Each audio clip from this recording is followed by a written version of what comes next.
May meeting of the Capital Program Oversight Committee. Do we have any public speakers? No, we have no public speakers. Okay. Could I have an approval of, could I have a motion on approving the minutes? Second. Any comments or questions? All in favor? Aye. Committee work plan, Mr. Stewart? There's one change to the work plan. We moved the presentation on positive train control this month to next month so that will excuse me, coincide with the joint report given at the Metro North Long Island Railroad joint meeting scheduled for June. Thank you. Some change.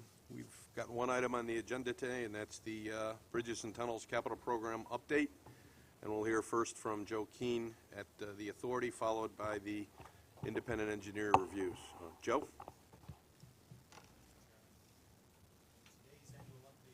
Joe, your microphone. In today's annual update, I will give an overview on the status of our current capital and Sandy programs. We'll touch upon and give an update on our design build program. And I will briefly preview the 2015 to 19 capital program. Then we'll review some major construction completions in the last year, and then take a more in-depth look at three specific program areas at the Verrazano Narrows Bridge, our tunnel facilities, and the RFK Triborough Bridge. First, an overview of where we stand with the overall 10-14 capital and Sandy programs. As you can see, most of the dollars in the 10-14 program have been committed. A significant portion of the uncommitted funds are either carryover projects that are being committed early in this calendar year, or represent some good bid savings achieved in previous bids. The commitments to date for 2015, from January through April, we're running on track with our plan. We have made 22 commitments per plan, and it's tracking pretty closely with the dollars in the budget as well. And finally, on the Sandy program, now that we've committed both of our large tunnel restoration projects, which I'll discuss in more detail later, we're at about 90% in terms of commitments to date on the Sandy restoration program as well. In terms of completions, last year we had a target of $156 million and 5 completions. We were able to move a couple of projects forward into 2014, one of which, the Verrazano Toll Plaza Rehabilitation Project, we'll discuss in more detail, and that boosted our completion figures to $288 million versus planned $156 million. So far in 2015, we're kind of tracking closely with plan. We have a plan of $209 million in completions. The major completion, which was scheduled for January, was achieved on time. That was the replacement of the Bronx approach, or the Queens approach rather, at the Bronx Whitestone Bridge, and we'll be reviewing that project in more detail later on. Just a quick word on design build. We've been increasing our portfolio of design build projects in the program. We've currently completed 12 design builds. You'll see later in the presentation some examples of projects. In fact, the first 2 listed there, the training facility at Randall's Island and the electrical substation project at the Verrazano Bridge. Those we will discuss, but as you can see, we've done a variety of projects, from building facilities to electrical substations to bridge overpass type structures and utility work. And looking forward in the next program, we anticipate about 15% or so of the dollars in the 15 to 19 program will be committed using the design build project delivery method. Just to look at some of the major projects we're planning in the 15-19 program. You notice a few of them are asterisked as candidate projects for design build implementation.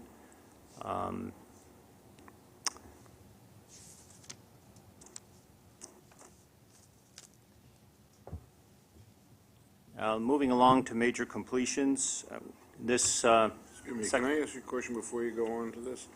Have you found that the design-build program is advantageous and easier to work with and to progress, and is less cumbersome than other contracts that are bid, that are actually designed by somebody else, and out-of-house agency engineering, and also to the monitoring of the work that's being done? Do you find it goes smoother and quicker and less bumps in the road, so to speak? Because you're responsible in a design build as the contractor to do it according to the design that you created, and you submitted that creation, for lack of a better word, to an authority, meaning the MTA, to approve. And once they approve it, well, there's certain parameters, obviously, where they have certain things they have to do, and they're given information in the beginning. But after they have all that information and bid the design build, that it's really in their lap, the responsibility of doing it. And to come back with extras and change orders and stuff becomes very complicated for the contractor and more easier on the owner. And I think it's a great thing to do, because you know where you are with the contractor and with the project itself. I mean, nothing is perfect in this world, but don't you find it easier doing a design-build project than a project that you design yourself? we definitely like working in the design-build arena. I would have to say it's not necessarily the right choice for every type of project. I mentioned some specific projects where we think it's been pretty successful. For example, building a new building facility or a new electrical substation where, you know, the contractor is going to have to do a lot of design work by definition that oftentimes maybe can require changes to a more detailed design that was done beforehand. I think you have to look at the risk of the implementation for the particular type of project, but certainly in terms of schedule compression and things of that nature, there's a big advantage to using design build, and we found that in the projects we've done so far. Thank you. So the first project we want to discuss in terms of completions in the past year. This is the toll plaza at the Verrazano Narrows Bridge. Just to orient you, to the left of the picture is the Staten Island Expressway, and headed towards the right is the bridge headed towards Brooklyn. We have various improvements that are shown in different colors for ease of pointing out, so to speak. But first, some facts about the project. This project was awarded in September of 2011. We achieved substantial completion in November 2014. That was about 7 months sooner than the original schedule. Construction budget was $52.4 million. The project essentially finished within the budget. The scope of the project, basically this is an example of interagency coordination, I think, working very well. We partnered with the New York State Department of Transportation to come up with a series of coordinated improvements along the Staten Island Expressway, Verrazano Narrows corridor. So, for example, one of the items you see on the slide is sort of to the center left is a Fingerboard Road Bridge, which, for those of you that know it, that really used to be the constriction in the expressway. And generally what would happen is traffic headed off the bridge going westbound on the Staten Island Expressway would get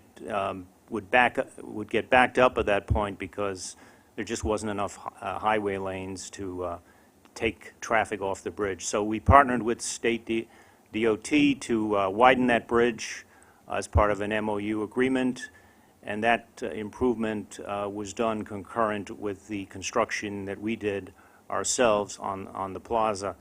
The work, basically the various improvements,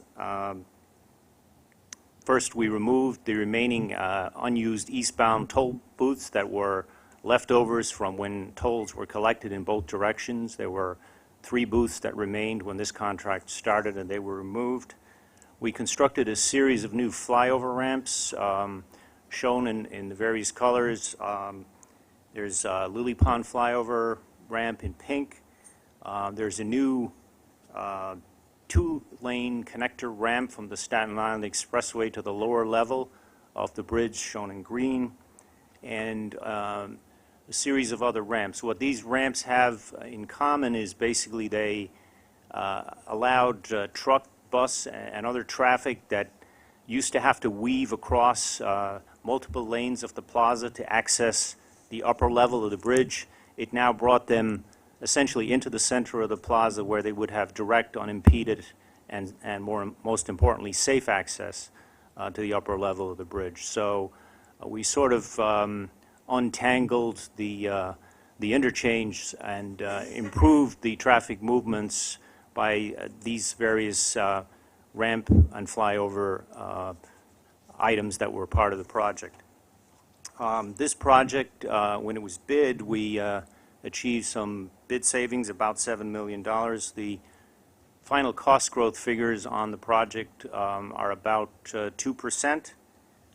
We pretty much implemented the project without any major impact to the traveling public. There were something like 10 different traffic stages that were implemented, but at all times adequate lanes were provided, particularly for our peak hour customers, so there were really no impacts, and there were no impacts to the bus HOV lane, which is vital to this region.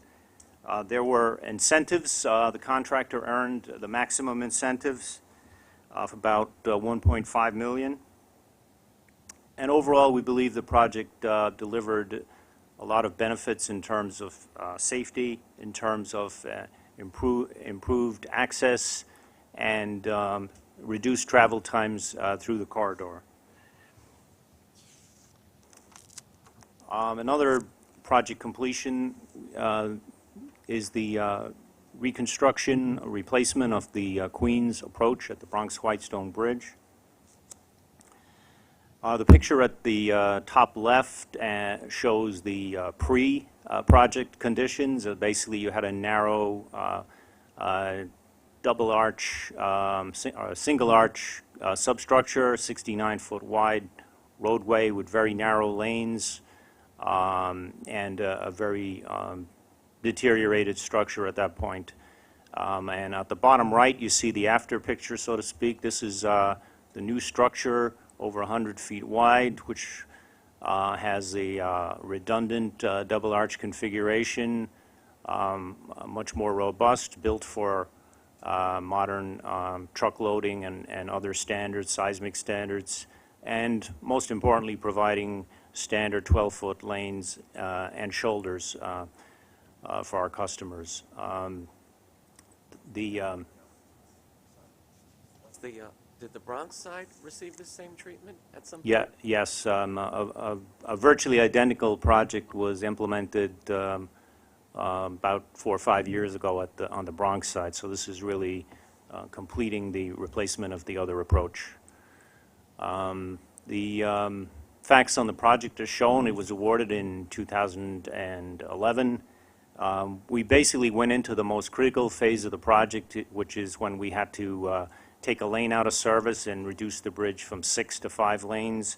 We did that in mid-2013 using a movable barrier system. In fact, you're going to be able to see that movable barrier system in operation later on when we talk about the ongoing work at the Verrazano Narrows Bridge. And that substantial traffic impact phase, so to speak, of the project was completed in December 2014. Basically, the The construction budget, $114 million, and duration of 42 months. With the completion, we stayed within both the budget and the schedule. The project was a challenging project in implementation at close quarters to a very active and vocal residential community, and I think one of the successes of the project was being able to implement the project and maintain successful community relations.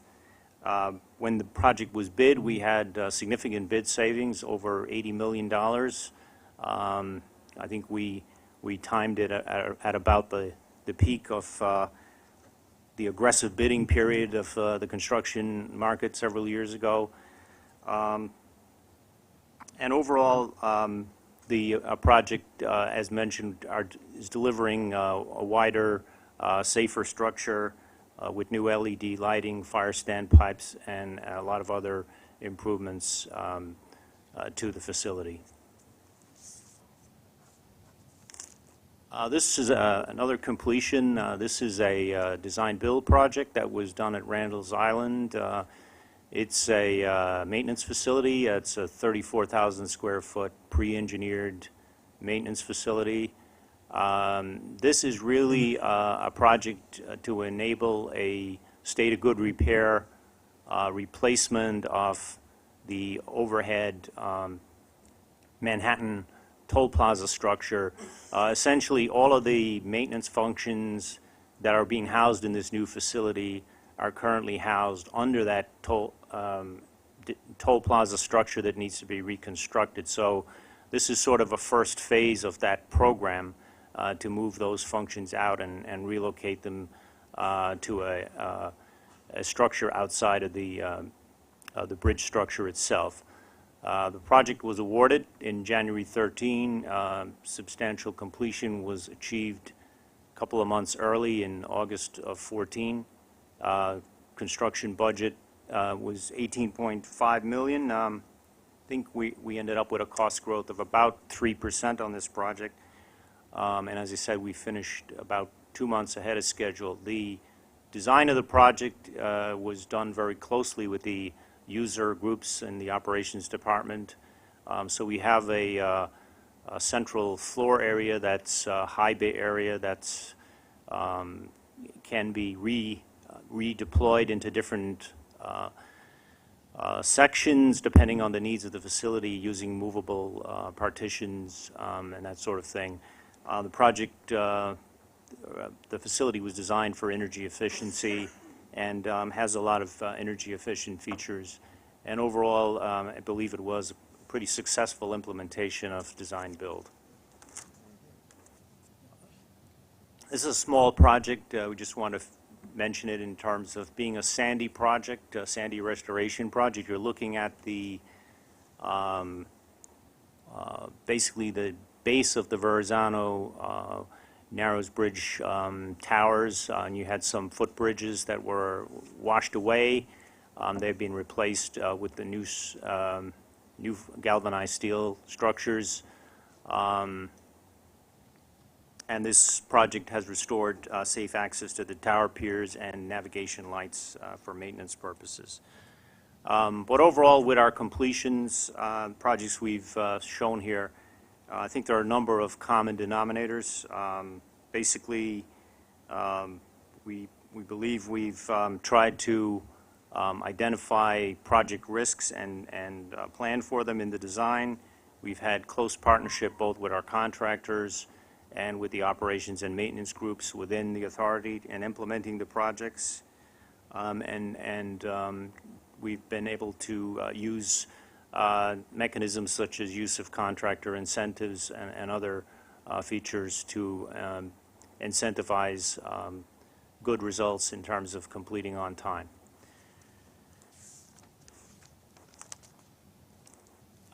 Just want to move into sort of a more in-depth look at some of our major program areas now. This is starting off with the Verrazano Narrows Bridge. You're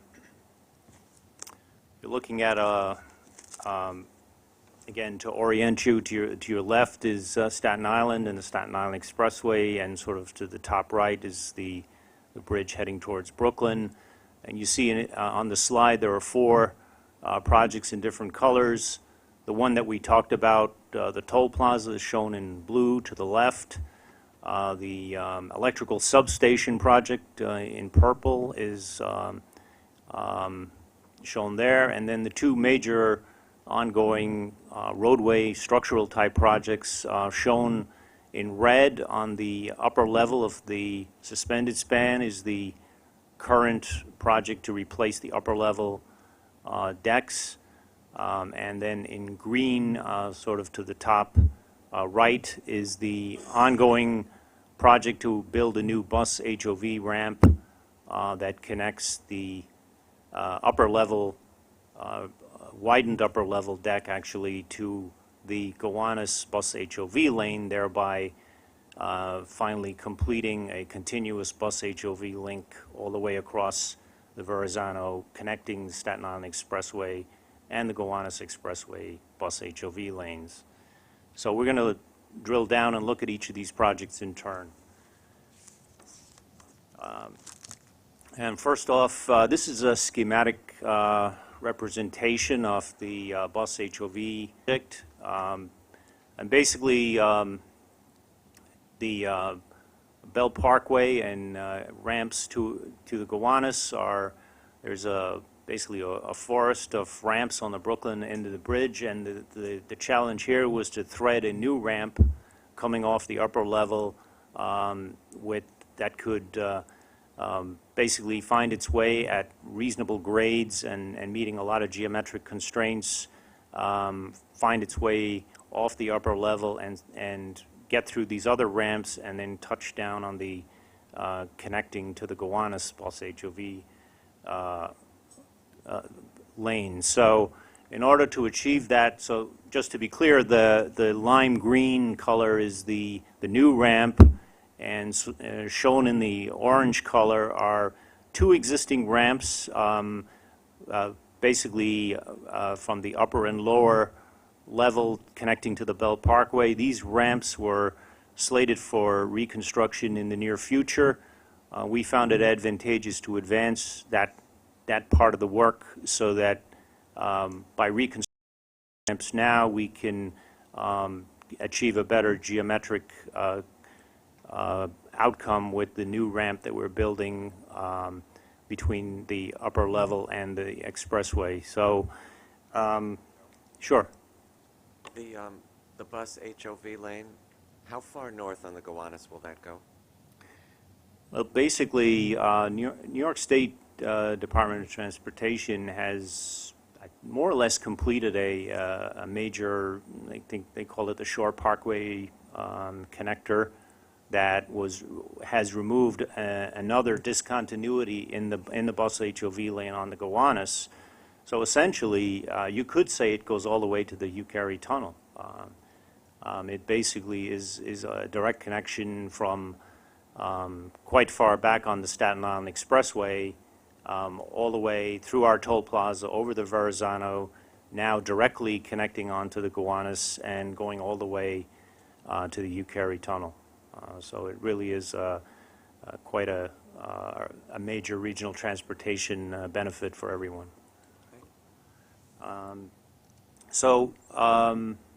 The scope as shown is to build this new ramp. There's also associated steel and concrete repairs on the existing ramps.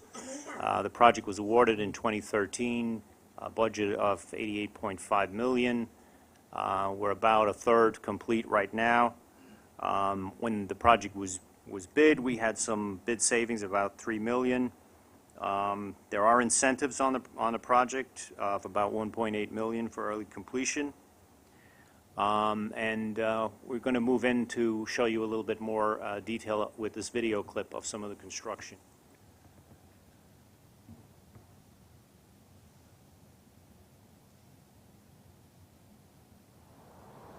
Hi, I'm Agnes Zelinska, and I'm the project engineer for VN80C. This project includes the construction of a new HOV ramp from the upper level of the Verrazano Narrows Bridge to the Gowanus here in Brooklyn. This $84 million project is located on the east side of the bridge here in Brooklyn, in the general area of the Belt Parkway ramps. The VN80C new HOV ramp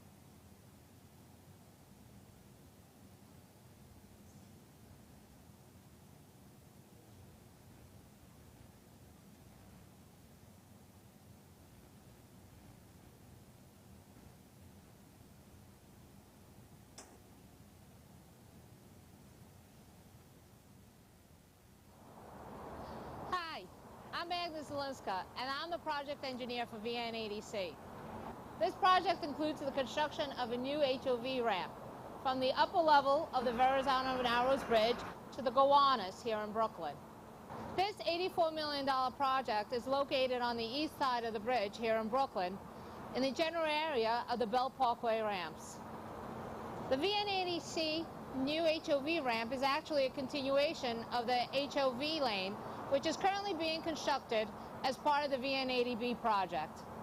In order to allow for the construction of the new VN80C ramps, 2 existing ramps within the Belt Parkway interchange will be reconfigured. Currently, the contractor also is working on demolishing a portion of one of the ramps that require reconfiguration.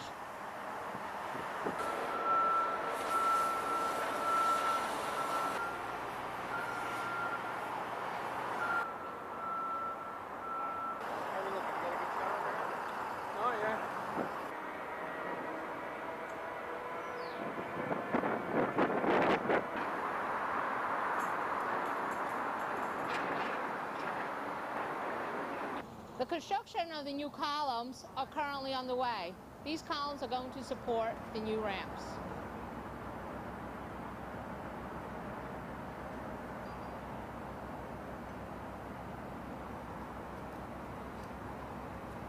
These columns range in height anywhere from 20 to 100 feet, and they require the lifting of rebar cages, which weigh up to 100,000 pounds.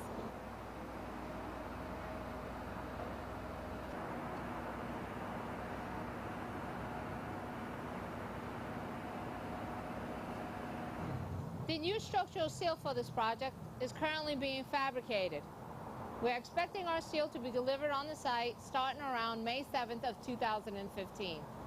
Overall, the project is on schedule for a substantial completion date of June 24th, 2017. Okay, so moving right along, the other major project ongoing at the Verrazano is the deck replacement on the upper level suspended spans. Basically, as you can see on the slide, the project was awarded in November of 2012. It has a budget of $248 million, duration 60 months. We're about over 40% complete. Deck fabrication actually is a little further advanced than shown there. We're currently about 90% complete with fabrication.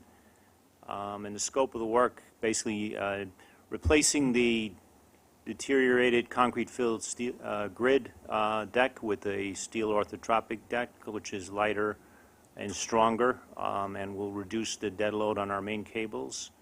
And by doing so, we were able to also get a 7th lane on the upper level compared to the current 6-lane configuration. And by leaving in place the movable barrier that you're going to see in operation, we'll be able to use that 7th lane to accommodate the various bus HOV traffic movements on the bridge. So without further ado, we're going to do a similar clip to show you what's going on that project.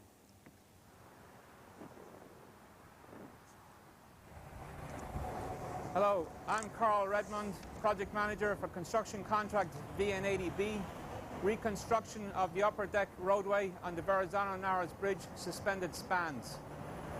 I'm currently standing in the Stage 1 work area where construction work to replace the deck has been underway since March 8, 2015. This is the first of 4 work stages where a permanent lane closure is necessary to perform the deck replacement work. To minimize the impact to rush hour traffic, a reversible lane is used so that 3 traffic lanes are always available in the rush hour direction on the upper level. A movable barrier is used to reconfigure the lanes from the AM to PM peak traffic direction.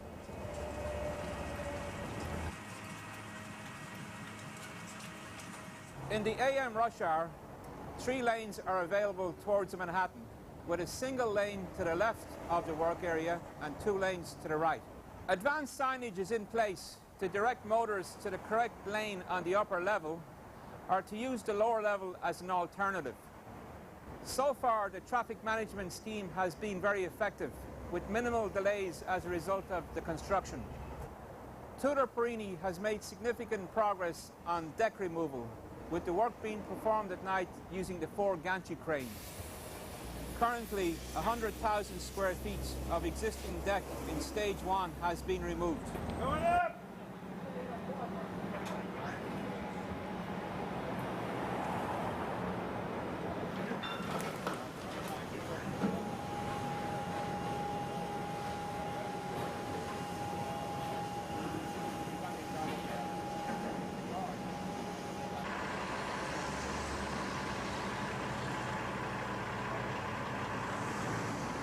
The old roadway deck is trucked off-site for recycling.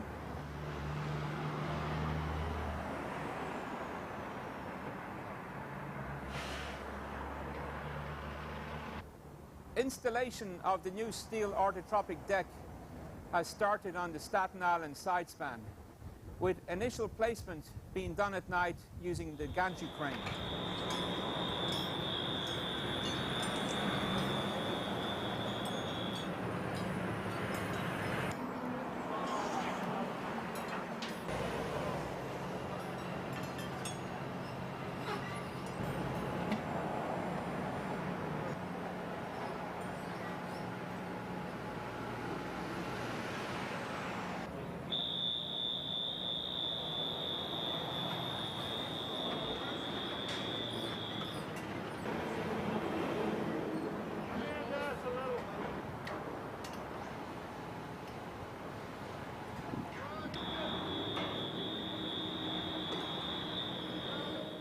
The orthotropic deck panels have been fabricated to a very high standard of quality and have been fitting into place very precisely.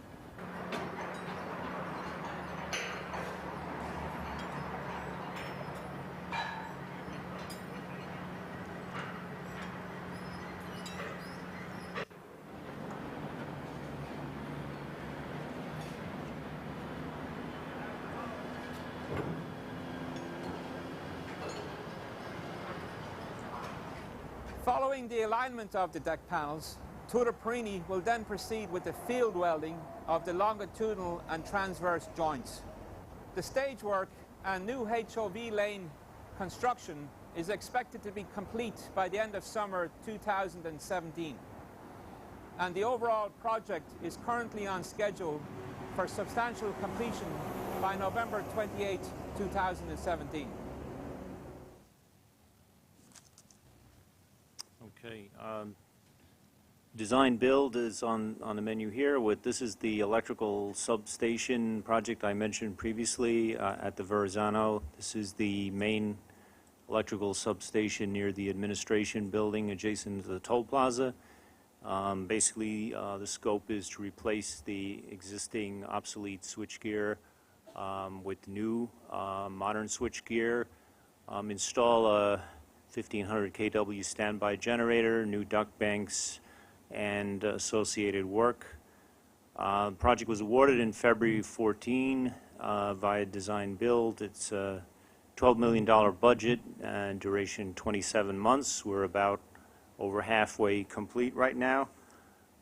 We thought this was a electrical substation work, as mentioned, is a good application of design build. A lot of times the detailed design gets changed a lot by the contractor when they end up picking different manufacturers and equipment selections. They have to redo the electrical coordination studies and a lot of the detailed engineering. Basically, we find that electrical substations are a very good candidate for design build application. And we kind of, right now on our other electrical substation projects, at the Rockaways and some coming up at the RFK Bridge. We are basically going almost exclusively with design-build approach to these projects also. Next area I want to focus on is the tunnels, tunnel restoration projects. These projects address both sandy restoration work along with planned capital improvements and related work in the tunnel plaza areas, and part of an overall plan to update the tunnels to a state of good repair and to meet modern standards for tunnel facilities while improving overall resiliency, redundancy, and doing that while minimizing impacts to our customers. With these projects. The projects, as you see, the Hugh Carey project was awarded in late December. The Queens Midtown project was just awarded. The budgets are respectively $296 million for the Hugh Carey project and $245 million for the Queens Midtown projects. Both projects will be implemented exclusively with night and weekend closures, whereby one tube will be closed and one lane in each direction will be provided in the other tube. There was extensive coordination with the community boards and agencies in terms of developing the traffic management plan for both of these projects. Both of these projects also have incentives, and both achieved some significant bid savings when they were bid. Basically, the Hugh Carey tunnel had about $12 million in savings, and the Queens Midtown about $25.7 million in savings. Both of these projects are at a relatively early stage of actual physical work. You see here one of the early activities shown in the picture is wall tile removal in the Hugh Carey tunnel. Basically, as I mentioned, all of the tunnel interior finishes will be replaced as part of the scope of these projects. An interesting feature of the Sandy program, next slide, is we were able to incorporate some opportunities for the small business mentoring program in the overall program of work. And here you see a picture of work that was ongoing a few months ago at the Hugh Carey tunnel. Basically, a lot of the tunnel ceiling panels had been removed as part of the initial response to the Sandy event, but there were remaining panels that needed to be removed in advance of the major tunnel restoration. In the various colors are the areas of the facility that we're currently focused on. In blue is the Bronx elevated toll plaza structure, and some connecting ramps, including the Queens to Manhattan ramp, and some elements of the Bronx truss span that will be affected by the project. And in green on the bottom right is another ongoing project to replace the main line on and off ramps from the Manhattan span of the bridge to this street system in 2nd Avenue and 125th Street in Manhattan. And shown in red is a future project that will eventually lead to a direct connecting ramp from the RFK Bridge to the northbound Harlem River Drive. And shown in red is some enabling work for that project. So looking at each of the projects in turn, the first project is the reconstruction of the Bronx elevated structure that carries the Bronx toll plaza and associated ramps. The scope of the project is to replace the roadway deck and supporting substructures. modernize, replace the utilities, lighting, drainage, and to accomplish that in staged construction so as not to impact toll plaza operations. As you can see, the project was awarded in late 2014, has a budget of $224 million and a duration of 57 months. Again, this project has project incentives for early completion. The project was designed with minimal roadway joints to reduce future maintenance issues with roadway joints. The structure is retrofitted to meet current seismic standards. The lighting, as with most of our current projects, will be energy efficient LED lighting. There will be new drainage systems. And an interesting feature that we will be retaining as a permanent improvement is the traffic management plan calls for the current 8-lane structure on the Bronx Truss to be modified to instead of 4 lanes in each direction, to 5 lanes headed towards the toll plaza and 3 lanes headed off bound to the Bronx. And what that will do is it widens the throat of the approach to the toll plaza, which frequently gets congested, particularly when there's backups on the FDR Drive and in the Manhattan Plaza area that spill back into the Bronx interchange. By widening the Bronx truss span section to 5 lanes, we'll be mitigating that. The new median will be such that it could be relocated in the future. It's not a movable barrier, but it could be relocated in the future if conditions changed.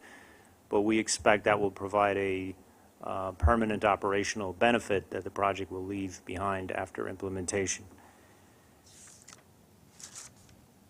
The next project is the project to replace the mainline ramps from the lift span in Manhattan to 2nd Avenue on 125th Street. Basically, you see in green the new ramps, and then in the yellow color on the top is the temporary bridge that's being built that will take the outbound traffic off the bridge going to Manhattan will temporarily be transferred onto this temporary bridge. And what that will do is it will allow an accelerated demolition and reconstruction of the existing off-bound ramp.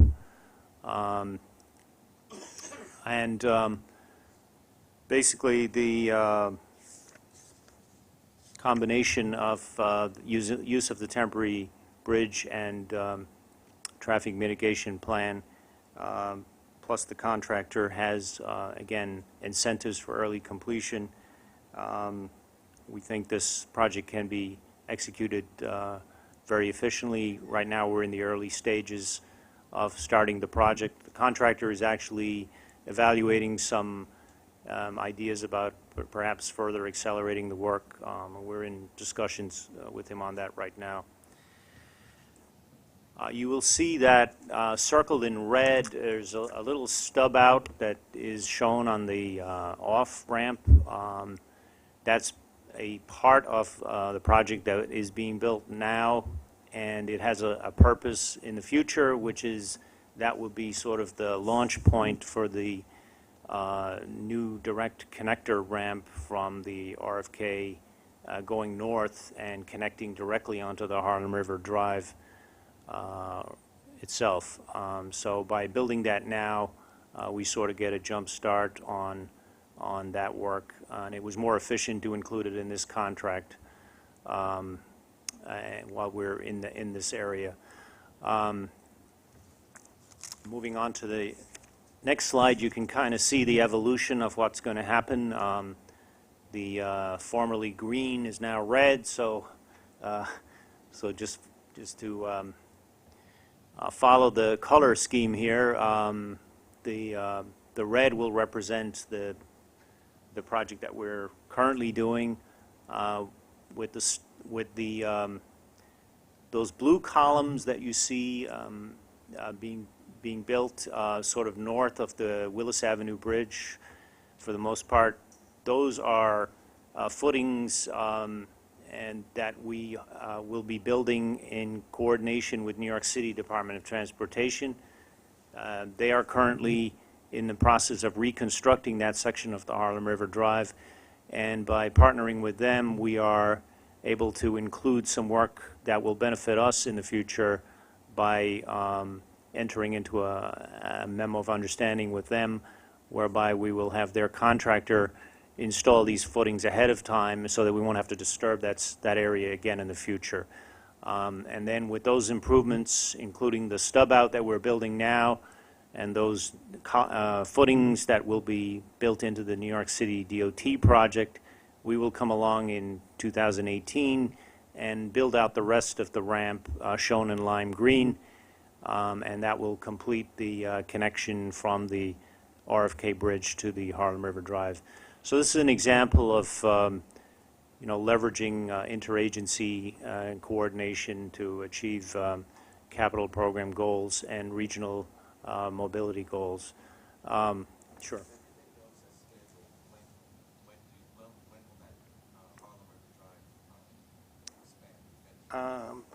We're scheduled to start in 2018 with the work, so I would figure a couple of years after that, 2020 or thereabouts is the likely date.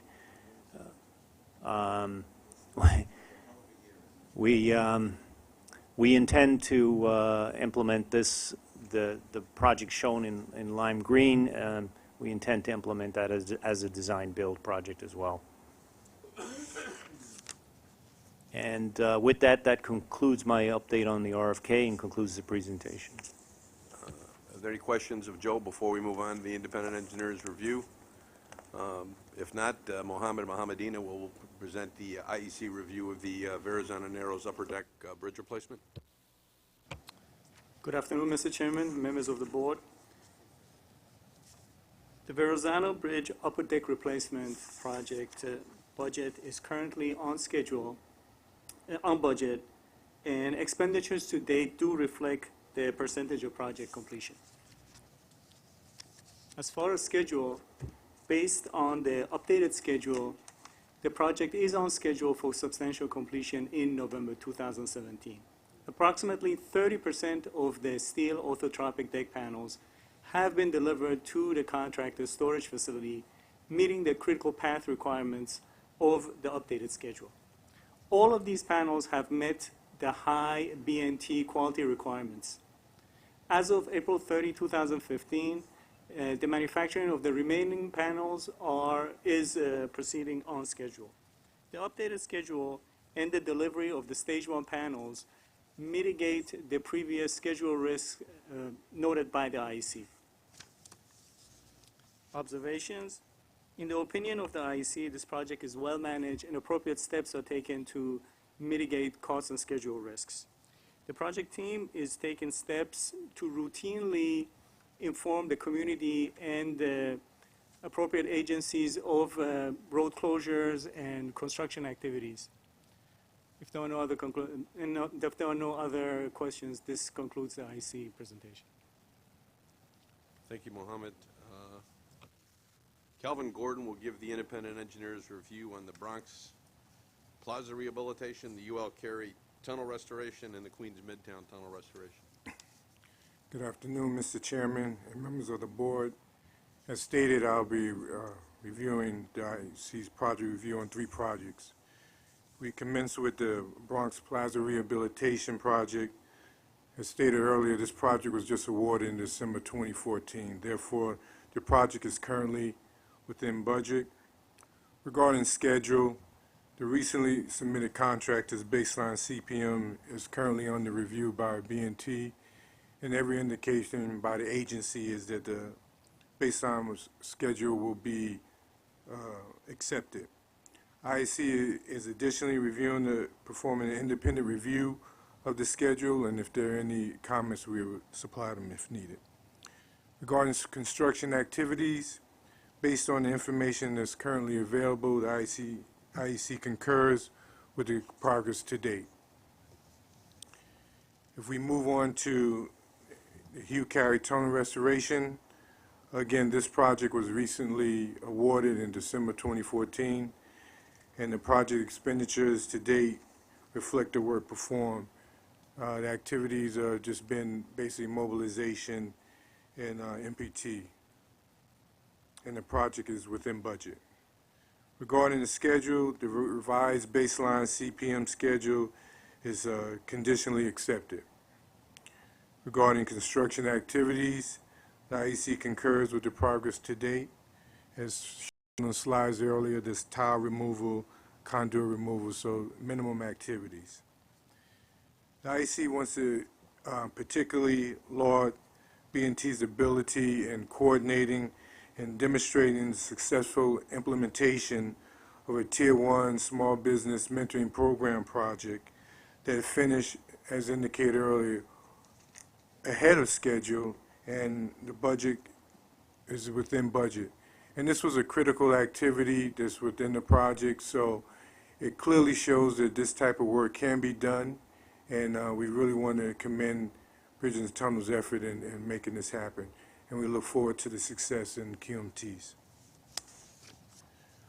Regarding the QMT, the bid cost was 10% below the engineer's estimate regarding the budget, and the schedule was conditionally the conditional award was granted on April 23rd, 2015, and the IEC will review and monitor for the timely submission of the baseline CPM. If there are no further questions, that concludes our review as well. Thank you, Calvin. Craig Stewart and I will talk about capital program commitments and completions. Craig? Good afternoon. I'd like to present the 2015 commitment and completion performance highlights for April. The report can be found on page 40 of your agenda. Agencies plan to commit a total of $3.1 billion in 2015, including 34 major commitments tracked throughout the year. To date, the MTA planned 15 major commitments, 11 were committed, and 4 are delayed. Agencies committed a total of $1.2 billion through April versus $1.5 billion year-to-date goal. The variance, excuse me,